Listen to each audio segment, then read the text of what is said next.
ఓ ఇది స్టోరీ ఏంటిది? అది పార్వతీదేవి స్టోరీయా? చెప్పు, ఏమవుతుంది అయితే? తల తీసేశారు. ఎవరు తల తీసేశారు?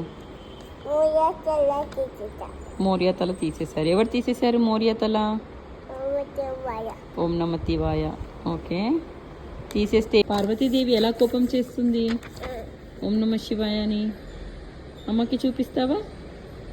ఎలా కోపం చేస్తుంది పార్వతీదేవి? ఇక్కడ చూపించు అమ్మకి ఎలా కోపం చేస్తుంది మాతారాని.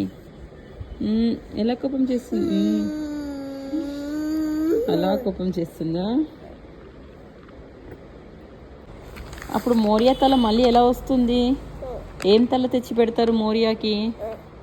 ఎవరి తల తెచ్చి పెడతారు మోరియాకి? ఎవరి తల తెచ్చి పెట్టారు మోరియాకి? ఎవరి తల పెడతారు తెచ్చి? ఇది ఎవరు? ఎలిఫెంట్ తల తెచ్చి పెడతారు మోరియాకి. అప్పుడు ఏమైపోతాడు మోరియా? గణపతి అయిపోతాడు.